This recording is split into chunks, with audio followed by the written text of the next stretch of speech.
sampai ke tempat kuburnya. Itu dulu. Udah tahu kalau sekarang mungkin sudah ditinggal adat-adat itu orang terakhir orang sakti. Ini Mas, ada pertanyaan saya supaya mohon dijelaskan ya, supaya saya lebih paham nanti, bahwa pernah itu hari saya pernah masuk saya itu ya pernah naik begini. Saya cuma masuk di apa kalau yang begini, kolom apa namanya ini? TikTok. Kalau room. Ya. Diskusi lintas agama. Ya, enggak tahu apa itu harum, apa itu hari. Saya pernah masuk, tapi saya tidak naik. Saya cuma masuk, saya menyikapi begitu. Ada yang mengatakan bahwa begini, katanya kalau orang mati begini ya, orang mati dan dia tidak memeluk agama Islam, otomatis dia tidak akan selamat begitu nanti kalau di akhirat. Contohnya, dia bilang contoh itu hari, karena ada yang menanggapi, dia langsung dibilang seperti orang-orang kafir, kalau mereka tidak sudah mati dan tidak memeluk agama Islam, otomatis mereka tidak akan diselamatkan. Iya, innal ladzina kafaru min ahlil kitabi wal musyrikina fi nari jahannam khalidina fiha. Jadi orang-orang kafir, orang-orang Kristen, kalau mati itu mereka ke neraka, kekal di dalam selama-lamanya. Sedangkan siksaan yang paling ringan di neraka itu adalah menggunakan sendal, di mana sendal itu ketika dipakai, otak kita mendidih seperti minyak kelapa. Dan itu akan dialami tidak ada seumur hidup, bukan seumur hidup. Itu dialami dalam kehidupan kekal. Tidak ada kemudian akhir siksaan itu. Kenapa orang-orang kafir itu diberi siksaan seperti itu? Karena mereka diberi akal. Mereka tahu yang mereka imani ini keliru, tidak sesuai dengan akalnya, tidak masuk akal. Tapi mereka ego, karena keturunannya, karena gengsi, karena takut tidak dapat warisan, takut diusir. Mereka lebih takut dunia daripada pencipta langit dan bumi. Sehingga mereka lebih banyak cenderung mengikuti ajaran nenek moyang mereka. Padahal sudah diberikan akal untuk berpikir, tidaklah mungkin kemudian ini tidak masuk akal. Masa ada Tuhan jadi manusia, dibunuh lagi sama manusia. Karena kalau Tuhan menjadi manusia, sama halnya alam semesta ini kan bergerak. Kehidupan kita ini kan bergerak. Dari detik ke menit, menit ke hari, dan seterusnya ke jam, ke hari, hari ke minggu, minggu ke bulan. Ini kan kehidupan bergerak. Yang kita lihat saja ini bergerak. Bagaimana yang tidak kita lihat? Itu semuanya yang ada di tengah laut, yang ada di udara, itu kita nggak lihat. Dan itu bergerak semua. Siapa yang menggerak dan mengawasi itu? Pasti hakikat yang maha kuasa di atas dari segala-galanya. Nah, ibaratkan saja seorang pilot lagi terbang pesawat, pilotnya manusia, tiba-tiba pilotnya ini menjadi ayam. Apakah pesawat ini akan selamat? Tidak mungkin. Karena pilotnya yang tadi yang manusia mengerti komponen tentang pesawat, bagaimana caranya membuat pesawat mendarat, bagaimana pesawat ini bisa menghindar ke kiri, tiba-tiba berubah jadi ayam. Pesawat seketika hancur, nggak bisa lagi selamat, karena tak ada yang bisa ayam ini tidak mampu kemudian untuk menganalisa kemudian gimana ini caranya untuk menerbangkan ini pesawat, bagaimana cara untuk mendarat, karena dia sudah berubah wujud jadi ayam. Begitulah Tuhan, pencipta langit dan bumi. Kalau misalnya dia berubah menjadi bayi, karena Tuhan itu cuma satu, lalu siapa yang menjaga alam semesta yang begitu, bukan cuma yang kita lihat, tapi alam semesta ini Masya Allah luasnya minta ampun, seluas langit dan bumi, dan siapa yang mengurus apa yang ada di antara keduanya kalau Tuhannya jadi bayi. Nah, buktinya Yesus jadi bayi, tidak tahu apa-apa, tidak tahu apa-apa ketika dia bayi, tidak bisa jalan, tidak bisa. Masa pencipta kayak gitu? Jadi nggak bisa lagi, hancur. Makanya dikatakan konsep itu konsep batil. Nah, kalau cuman Islam yang mengatakan itu mungkin orang masih ragu. Tapi ini Yesus sendiri di dalam Matius 7, nomor 15 sampai nomor 23, mengusir orang-orang yang menuhankan dirinya. Coba. Aku tidak mengenal kalian. Kalian semua adalah pembuat kejahatan. Enyahlah daripadaku. Coba. Yesus mengusir orang-orang yang menganggap dirinya Tuhan, yang menyembah dirinya. Jadi kalau ada orang yang tidak paham tentang kebenaran, itulah mereka yang diusir. Makanya dikatakan Al-Quran, ulaika hum syarrul bariyah. Orang-orang kafir itu lebih hina dari hewan. Karena diberi akal, tapi mereka tidak fungsikan. Coba saudara, coba Samune, dibaca itu Matius 7 nomor 15 sampai nomor 23. Waspadalah kepada nabi-nabi palsu, pengajar-pengajar palsu yang menyamar seperti serigala. Dari buahnya bisa kamu lihat siapakah nabi palsu itu. Lihat dari ajarannya. Lihat dari ajarannya, lihat dari buahnya. Bagaimana tanda-tanda pengajaran dari nabi palsu? Bagaimana buahnya pengajaran nabi palsu? Pengikutnya memanggil Yesus Tuhan. Bernubuat pakai nama Yesus. Mengusir setan pakai nama Yesus. Bermujizat pakai nama Yesus. Nah itu hanya ada di Kristen. Di Islam tidak ada. Jadi buah itu ada di Kristen itu sendiri. Hanya saja saudara-saudara Kristen saya ini, ya karena sudah pada terlanjur kemudian cinta dengan kekristenan, nyaman dengan kekristenan, kemudian mereka merasa dijamin selamat dan seterusnya. Akhirnya terlena, habis usia, melakukan sesuatu yang tidak pernah diajarkan oleh Tuhan. Mati masuk dalam kubur baru menyesal. Ingat, kalau kita sudah mati itu, tak ada lagi dunia ini mau kita temani. Tidak ada. Istri kita, orang yang paling dekat tidak mau. Anak-anak kita yang berasal dari darah daging kita sendiri tidak mau. Bahkan nama kita sendiri sudah tidak mau lagi disandingkan dengan kita. Misalnya, kita punya nama Bom-Bom. Begitu orang itu mati, Bom-Bom mati, tak ada lagi orang yang mau menyebutnya mana Bom-Bom. Mana mayatnya Bom-Bom? Tidak.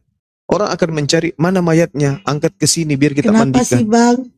Kenapa Gitu. sih Bang namanya harus Bom-Bom Bang? Contoh misalnya gitu kan. Tak ada lagi, mana Bom-Bom? Bawa ke sini kita bungkus kapan? Tidak ada. Pasti orang cuma mengatakan, mana mayatnya? Silakan langsung dikafani. Kuburkan cepat mayatnya. Tidak orang bilang, mana Bom-Bom, mana Bom-Bom, mana mayatnya Bom-Bom. Tidak gitu. Langsung orang menyebut mayat. Nama pun sudah jijik kemudian untuk disandingkan dengan kita. Nah sekarang permasalahannya adalah ketika kita di dunia, kita diasikkan kemudian untuk bernyanyi-nyanyi, menyembah-menyembah kepada manusia tersebut. Tapi begitu kita mati, dimasukkan ke dalam tempat kita, alam barzah, entah itu di goa, entah itu kita dikubur di mana, orang sudah pada pulang semua. Sekarang apa yang kita bisa andalkan? Nah, kita sudah menghadap ke barat, menghadap ke alam barzah, ke alam akhirat. Orang-orang yang tadinya menangis paling 1 jam, 2 jam, 3 jam, seminggu, 2 minggu. Tapi kita berurusan dengan siapa ini sekarang? Berurusan dengan akhirat kita. Kita sudah membelakangi kehidupan dunia. Di dunia orang masih sibuk main game, masih sibuk nonton, masih sempat bersenda gurau. Istri yang kita tinggal menikah kembali, anak-anak hidup kembali dengan teman-temannya, senda gurau selama sama teman-teman dan seterusnya. Sementara kita berurusan dengan akhirat kita. Kita ditanya, apa yang kamu lakukan ketika kamu di dunia? Kamu menyembah siapa? Siapa yang perintahkan? Nenek moyangku, mamaku yang ajak saya ke gereja. Ini mamaku, bapakku yang ajak. Nah, kau minta keselamatan dari mereka. Bisa nggak orang tuamu selamatkan kau? Nggak bisa Tuhan. Ya udah, inilah siksaanmu. Jadi kuburan itu adalah hari penyesalan, tempat penyesalan. Salah kita memilih keyakinan, maka kita kekal dalam neraka. Fi nari jahannam. Itu jelas itu. Ada hal menarik di dalam Islam itu ya. Kenapa saya katakan menarik? Karena saya menemukan sebuah ayat dalam Al-Quran di surah Al-Ahqaf ayat 6 dikatakan begini. Wa iza husyiran nasu kanu lahum a'da wa kanu bi ibadatihim kafirin. Dan apabila manusia kelak dikumpulkan pada hari kiamat, sesembahan mereka akan musuh mereka. Dan sesembahan mereka akan mengingkari pemujaan-pemujaan yang mereka lakukan terhadap mereka. Artinya, nanti di hari kiamat, Orang-orang yang menyembah selain pencipta langit dan bumi, mereka menyembah manusia, menyembah pohon, menyembah batu besar, itu akan dimusuhi sama sembahannya. Apa buktinya? Coba baca di Matius 7. Ternyata betul, Yesus menjadi musuh bagi yang menyembahnya. Enyahlah daripada aku, kalian semua adalah pembuat kejahatan. Aku tak mengenal kalian. Enyahlah daripada aku. Itu Yesus mengatakan itu. Al-Quran 1400 tahun menjelaskan bahwa nanti apa yang mereka sembah akan menjadi musuh mereka sendiri. Nah, ternyata di kitab saudara sudah menunjukkan itu. Yesus mengusir orang-orang yang menuhankan dirinya. Enyahlah daripadaku, kalian semua pembuat kejahatan. Nah, orang-orang Kristen berteriak. Baca nomor 22 dari Matius 7 itu. Tuhan, Tuhan, bukankah kami bermujizat pakai namamu, bernubuat pakai namamu, mengusir setan pakai namamu juga? Apa jawab Yesus? Pada waktu itulah aku akan berterus terang kepada mereka. Enyahlah daripadaku, aku tidak mengenal kalian. Kalian semua adalah pembuat kejahatan. Coba, ini kalau sudah Yesus yang mengusir, mau kemana? Kristen. Mau menghadap ke Tuhan yang umat Islam, Anda tidak sembah. Menghadap ke siapa? Tuhannya Hindu Anda tidak sembah. Tuhannya yang lain Anda tidak sembah. Tuhan-Tuhan yang lain juga sedang menjadi musuh bagi mereka.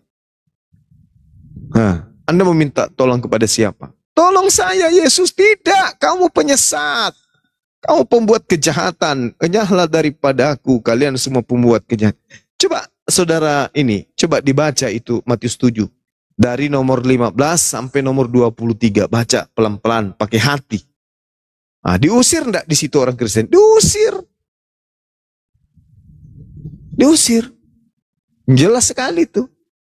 Bukankah kami mengusir setan pakai namamu? Bukankah kami bermukjizat? Bukankah kami bernubuat pakai namamu? Apa kata Yesus? Enyahlah daripada aku, kalian semua adalah pembuat. Berarti menjadi musuh. Berarti Al-Quran benar. Nah, dari mana Al-Quran tahu? Dari mana Al-Quran tahu? Sementara Rasulullah Muhammad SAW tidak pernah membaca Bible sebelumnya. Tidak pernah membaca kitab Matius. Tapi ternyata betul dalam kitab saudara ada dituliskan kayak begitu.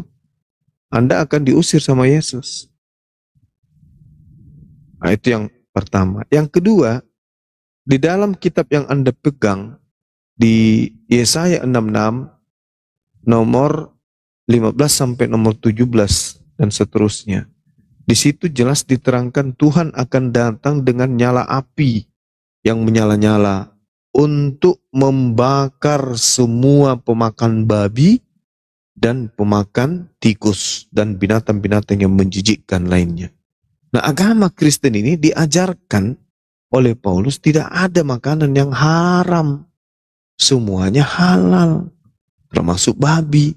Tuhan akan datang membakar pemakan babi. Siapa pemakan babi? Kristen. Berarti Kristen akan dibakar. Jadi tidak ada gunanya itu ke gereja nyanyi-nyanyi, menangis-menangis di sana, merasa dirinya di ini sama Yesus dan seterusnya. Fakta tertulis akan dibakar. Itu tertulis kitab Yesaya nomor 66. Tuhan akan datang dengan nyala api bersama dengan murkanya dan hardiknya akan membakar semua pemakan babi. Tumba miyaki susito. Polok na itu nuapi le. Mati mija. Lanyak ngaseng atau bulu polok, bulu ingo, bulu mata, biluak, bulu kalepa. Nakande ngasang api. Marangke polok na. Mati mija. Jadi cobalah dipikirkan, saudara. Karena kita menyampaikan apa yang tertulis. Gitu ya. Kalau saya ngarang-ngarang itu baru tidak boleh. Tapi tertulis begitu. Kalau pendeta tidak mungkin ajarkan Ki. Tidak mungkin pendeta menyampaikan itu. Jamaah-jamaahku. Wahai umat anak Tuhan. Ayatnya di dalam kitab tate den tertulis apa nasanga yang asen tu pakan bayi mangka kesengke pungalau taala ratuin dena tunung asen polokmu kalonjingnya hangus dibakar api orang-orang yang pemakan babi. Lalu buat apa? Bang nanya dong bang. Ya. Kalonjing itu apa sih bang? Kalonjing itu tulang ekor.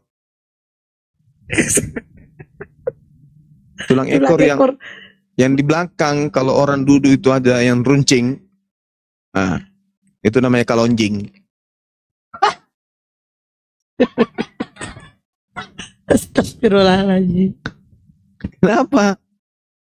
Dipikir bahasa jorok itu ya? Enggak, tulang ekor. Bukan yang di depan, itu belalai, yang di belakang. Yang biasa kalau orang Di mana di belakang tulang ekor bang? Apa tulang ekor pantat? iya, yang ada tulang ekor tulang belakang paling ujung bawah itu loh. Yang biasa kalau orang anak-anak duduk di paha kita itu tuh rasa gitu loh. Kata seramu lah bang, nggak ngerti aku, lanjut lah. Serius? Apa itu? Nggak ngerti aku. Iya. Kalonjing itu bahasa Jepang.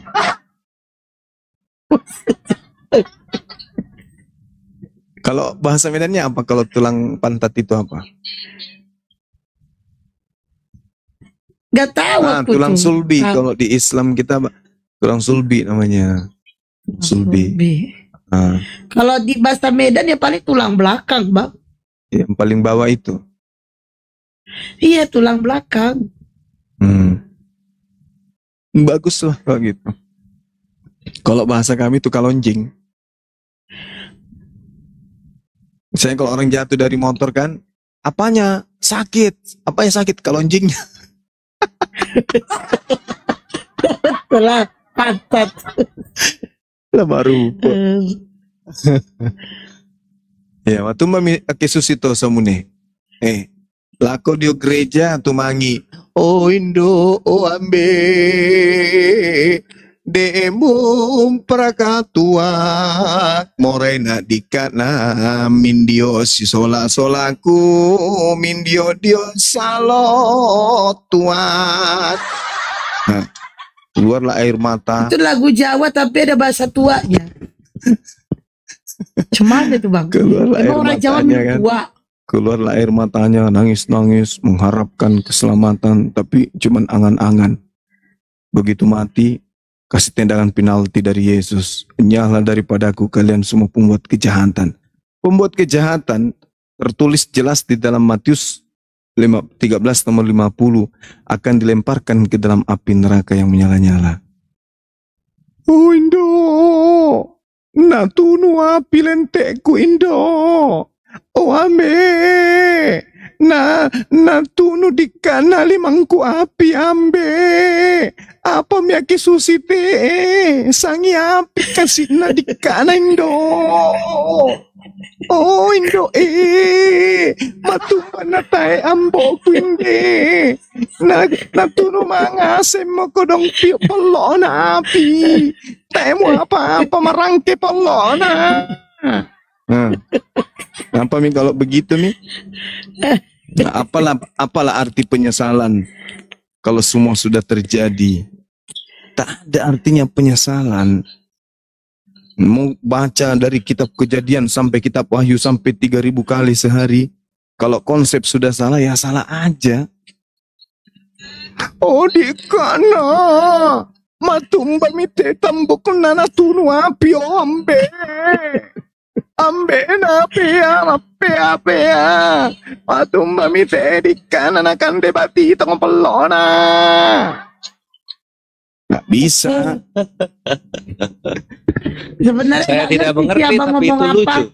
Tapi lucu. Iya. Sebenarnya gak ngerti abang ngomong apa. Dia masuk neraka teriak, oh mama, ini gimana kaki aku terbakar. Oh bapak, tanganku juga terbakar api, perutku juga terbakar api. Sebenarnya itu artinya biasa aja. Cuman langgengnya itu yang bikin aneh. Oh Indo matumba midikana ya te pelona natunu ngaseng mo api ya tolente nata emo nabela mingkondong tedu kamo nabela mandio dio bela nasabat tamamori api neraka. Ya kan? Abang Masuk dia cocok main itu bang, main wayang bang. langgeng Jawa tapi bahasa Toraja. Ya kan? Kacang panjang namanya panjang. Walaupun dipotong-potong pendek, tetap saja namanya panjang. Ya toh? Apanya panjang bang? Kacang panjang. Meskipun dipotong-potong pendek, tetap aja. Ini sayur apa? Ini sayur kacang panjang. Iya, Harusnya kan sudah dibilang sayur kacang pendek, karena sudah dipotong pendek-pendek. Tetap aja namanya kacang panjang. Nah, ini gitu.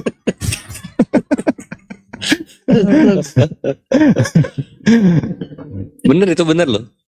Kayaknya harus dirubah Iya, di bahasa iya, Indonesia. bener. Ini sayur kacang pendek. Emang ada kan? Nah, Ini gitu. kacang panjang tapi udah dipotong jadi pendek gitu. Logikanya dipakai dong gitu. Jadi kalau ada yang nanya Ikhwan, bebas lah Gurunda lah, lanjut. Jadi matumba mesamune akisus itu. Sapri, tanggapin tuh tidurnya bang. Tak kena den perasaanmu. Aduh, matumba ti ajaran na tak na bila tama di otak le. Iyalah. Tak reka musa dengan aku maningo. Manyanyi le. Meninggal. Lucu ku denger. Sudah banyak orang sakit sarampa kena apa? Sarampa tahu sarampa? Iya tahu bang. Yang bentol-bentol bernanah di seluruh tubuh itu. Saya nyanyikan lagu seperti itu 3 hari sembuh. Campak. Iya, campak. Sembuh dia. Sehingga lirik-lirik kayak gitu dianggap sebagai lirik sakral. Nyanyian kerajaan tempo dulu usia sebelum Indonesia merdeka. Katanya kalau saya nyanyi kayak gitu merinding, jadi roh-roh yang ada di dalam tubuhnya orang itu keluar.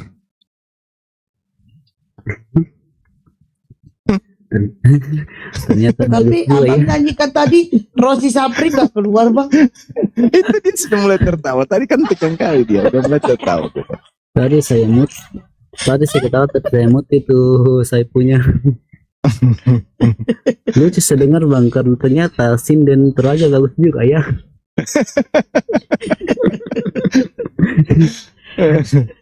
Sinden Toraja ya. Iya. Mama saya saja waktu masih hidup beliau, saya pernah nyanyi sendiri kan dalam kamar. Lirik sinden kayak gitu, tapi pakai bahasa Bugis. Ketaos jadinya orang tua. Satu rumah orang tua. Saya nggak sadar kalau orang-orang ini terdiam semua dengarkan saya nyanyi. Dia terus ditanya, kamu belajar dari mana nak lagu-lagu kayak gitu?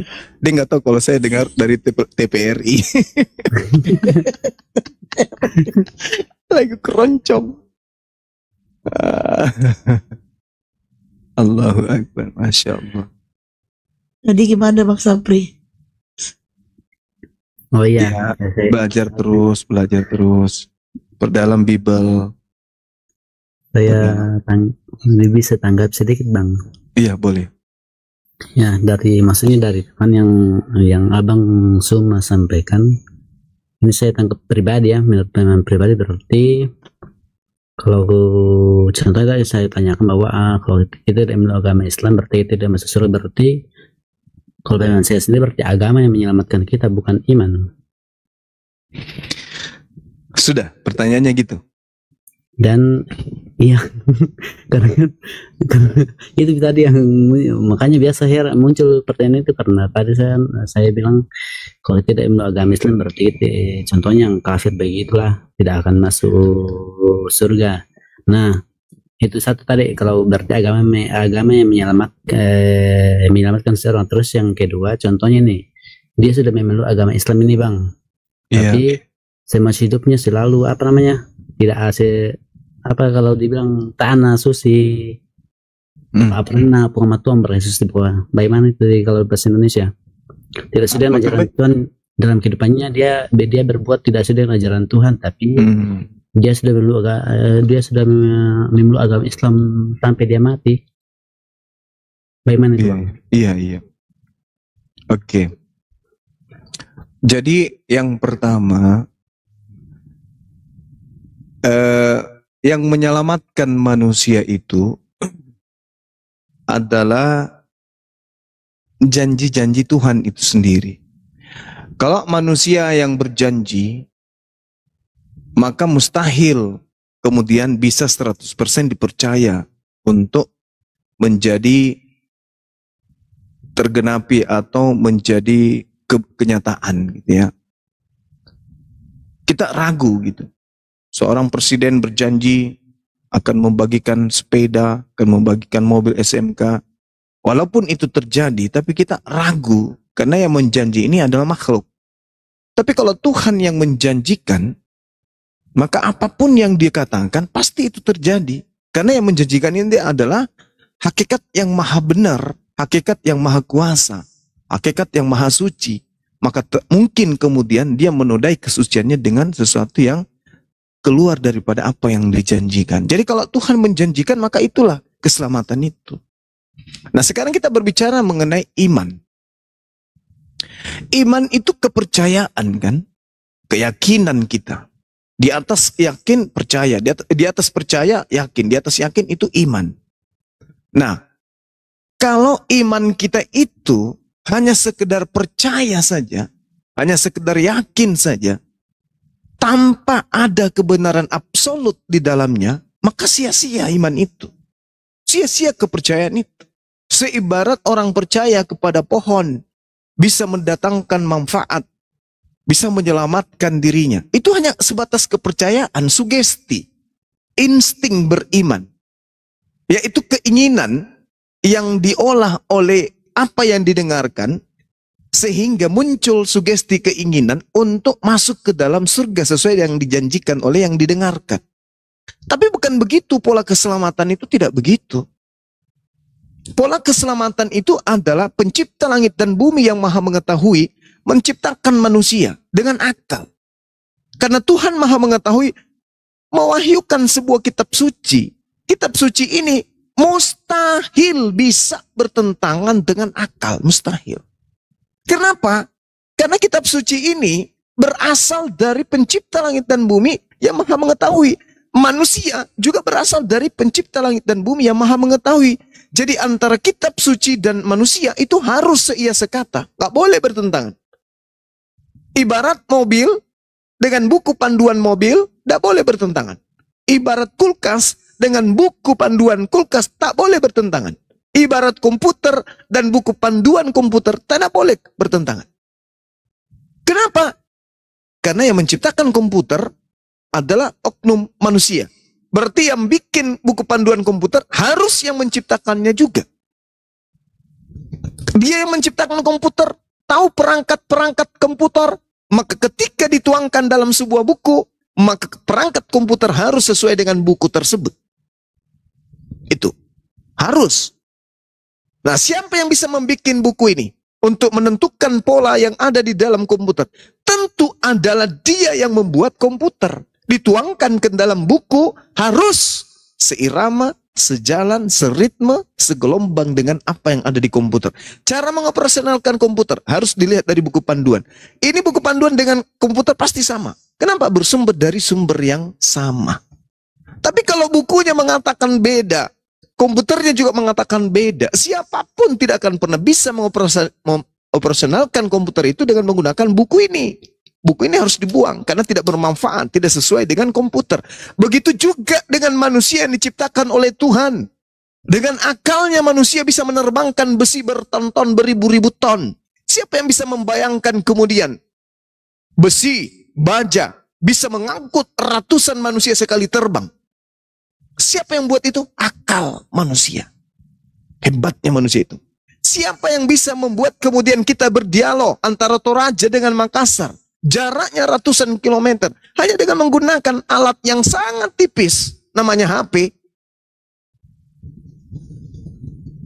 Dan itu hanya bisa diadakan oleh makhluk yang bernama manusia. Tidak bisa monyet yang bikin. Tidak bisa kucing. Tidak bisa. Hanya manusia. Sebegitu hebatnya kemudian disebut akal. Siapa yang menciptakan akal itu? Pencipta langit dan bumi. Karena itulah akal ini harus sesuai dengan kitab suci. Karena manusia diberikan akal, menandakan bahwa manusia itu memiliki kehidupan di atas daripada makhluk lain. Karena dia memiliki alat. Dia memiliki kemudian memori yang sangat kuat. Sehingga Tuhan ketika mewahyukan sebuah buku atau kitab suci ini haram hukumnya bertentangan dengan akal manusia. Kalau ada sebuah kitab bertentangan dengan akal, percaya itu bukan dari Tuhan. Bukan dari Tuhan. Bukan dari Tuhan. Tapi karangan manusia. Itu satu. Sehingga iman yang benar harus berkesesuaian dengan kitab suci. Tidak boleh bertolak belakang dengan kitab suci itu. Tidak boleh. Karena kalau bertentangan dengan kitab suci artinya tidak rasional. Kalau tidak rasional berarti irasional. Kalau irasional berarti tidak seimbang. Kalau tidak seimbang berarti ambruk, cacat dia. Dia tidak bisa dijadikan sebagai panduan.